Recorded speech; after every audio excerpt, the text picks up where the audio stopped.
ಒಂಬತ್ತು ತೆಗೆದ್ರೆ ಎಷ್ಟು ಉಳಿತದ? 7 ಉಳಿತದ. ಎಷ್ಟಾಗುತ್ತಾ? 7. ಇಲ್ಲಿ ನೆಕ್ಸ್ಟ್ ಇಲ್ಲೊಂದು ಸಂಖ್ಯೆ ಕಮ್ಮಿ ಆಗಿರುತ್ತ. ಎಸ್ ಐತಿಲ್ಲ ಈಗ ಒಂದು ಸಂಖ್ಯೆ ಕೊಟ್ಟಿರೋದ್ರಲ್ಲಿ ಇಲ್ಲಿ ಎಷ್ಟು ಉಳಿತದೆ? ಇಲ್ಲಿ 2. 2 ತೆಗೆದ್ರೆ 2 ತೆಗೆದ್ರೆ ಎಷ್ಟು ಉಳಿತದ? 0. ನೆಕ್ಸ್ಟ್ ಮುಂದಿನ ಸಂಖ್ಯೆ ಎಷ್ಟದ? 8. 8 ತೆಗೆದ್ರೆ 3 ತೆಗೆದ್ರೆ ಎಷ್ಟು ಉಳಿತದ? 5. 2 1 ತೆಗೆದ್ರೆ ಎಷ್ಟು ಬಂತ ಆನ್ಸರ್? 1507. ಇದನ್ನ ತಾಳೆ ನೋಡುವ ಕ್ರಮ ಯಾವ ರೀತಿಯಾಗಿ ನೋಡೋಣ. ಫಸ್ಟ್ ಇಲ್ಲಿ ಏನ್ ಸಂಖ್ಯೆ ಮಧ್ಯದಲ್ಲಿ ಏನದಲ್ಲ ಇದೇ ಸಂಖ್ಯೆನ ಕೆಳಗಡೆ ಇರಿಸ್ಕೋಬೇಕು. 1 3 2 9.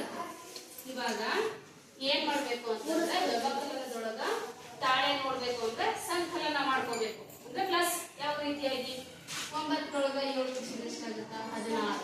1 ಕೈಲ 6. 2ದಾಗ 1 ಕೂಡಿಸಿದ್ರೆ ಎಷ್ಟಾಗುತ್ತಾ? 3. 5 3 ಕೂಡಿಸಿದ್ರೆ ಎಷ್ಟು?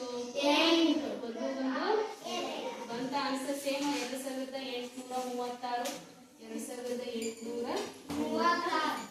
ಈ ರೀತಿಯಾಗಿ ನಾವು ವ್ಯವಕಲನದ ತಾಳೆ ನೋಡುವಂತ ಕ್ರಮ ಇದೆ.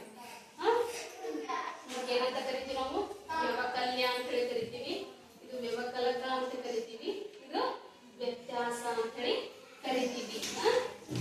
ನೆಕ್ಸ್ಟ್ ಇಲ್ಲಿ ನೋಡ್ರಿ, ಮೇಲ್ಗಡೆ ಎಷ್ಟದ? 2000, ಕೆಳಗಡೆ 2593.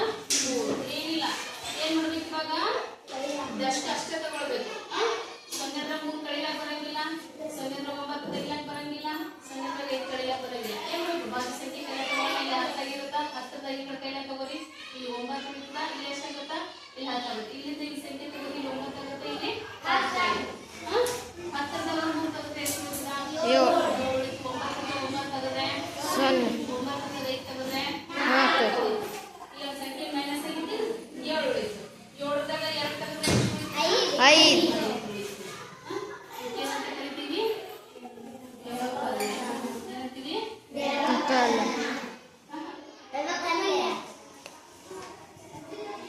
ವ್ಯವಕಲ್ಯ.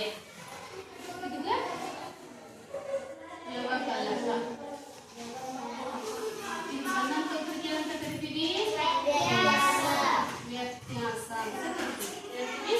ವ್ಯತ್ಯಾಸ. ಇವಾಗ ನಾವು ತಾಳೆ ನೋಡುವುದು ಹೆಂಗ? ಇದು ಲೆಕ್ಕ ನಾವು ಭಾಗಾಕಾರ ಮಾಡ್ಬೇಕಾದ್ರೆ ನಾವು ತಾಳೆ ನೋಡ್ತಿರ್ತೀವಿ. ಸರಿ ಮಡಿವು ಅಥವಾ ತಪ್ಪು ಮಡಿವು ಅಂತ ತಾಳೆ ನೋಡುವುದು ಅಂದ್ರೆ ಗುಣಾಕಾರ ಮಾಡ್ತೀವಿ ಭಾಗಲಬ್ಧಕ. ಹಾಗೆ ಇದನ್ನು ಸೇಮ್ ಇದೇ ರೀತಿ 2 5 9 3 ಪ್ಲಸ್ ಮಾಡ್ಕೋರಿ. 7 3 ಕೂಡಿಸಿದ್ರೆ 10. 9ರಿಂದ 1 ಕೂಡಿಸಿದ್ರೆ ಏನಾಗುತ್ತಾ? 10. 5 4 9 9 ಕೈಲ 10. 1 ಕೂಡಿಸಿದ್ರೆ 10 ಆಗುತ್ತೆ. ನೆಕ್ಸ್ಟ್ 5 2